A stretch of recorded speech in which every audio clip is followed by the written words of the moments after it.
But yeah, and it's really interesting when it comes to that because it does kind of put you in a spot where you're like, okay, yeah, I'm trying to be accepted, but at the same time, it's like, nah, like you're kind of holding me back a little bit. You know what I mean? Right. And which is interesting because like, okay, so like would you say that with your upbringing, it kind of really influenced what you do now as far as getting into like the different languages? Because you're multilingual.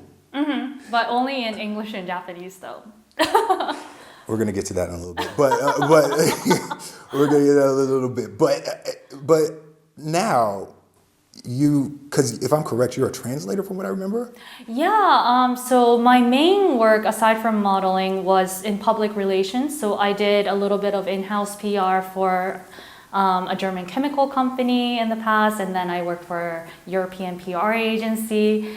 And then I changed jobs and worked for a Japanese company doing renewable energies and doing PR for them.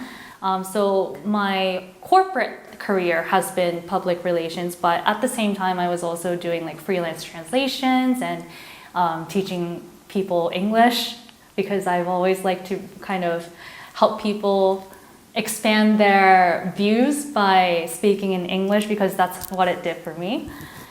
So yeah, I did like lots of different things over the years. Because I failed to kind of mention right before we started because like you said, as far as you being a plus size model, like I just mentioned, as far as you being a translator and then teaching English too, but then you also what led to you getting more so into the whole body positivity movement. But going back a little bit, like as far as when it comes to teaching teaching English, I noticed that you also like to you dabble in Spanish. Why Spanish? So funny story. Sometime before COVID happened, this influencer from Chile, who's a body activist, Antonia Lorraine, reached out to me because she and her partner were traveling to Japan and she wanted to connect with people in Japan who are active in the body positivity conversation. And she couldn't really find much information in English, but I was one of the things that she found when she was searching and she reached out to me. We decided to meet up, and she also has like YouTube in addition to her other platforms like Instagram and stuff. So she interviewed me, we talked about body positivity, like cultural differences, beauty standards, like all that kind of things. And she spoke in English, but obviously because she's from Chile, the main language is Spanish. Yeah. So after our interview got published on her YouTube and she featured me on her Instagram, a lot of her followers from Chile followed me. And it's actually to the point where my followers from Chile are way more than my followers in the United States. And I wanted to know whether the followers in Chile spoke English, because at that time I was only posting stuff in Japanese and English. And when I took a survey, it turned out that majority of my new Chilean followers didn't speak or understand English. So I was like, it doesn't make sense to like post stuff out there when majority of my, like a big bulk of my followers were more Spanish speakers who didn't understand English.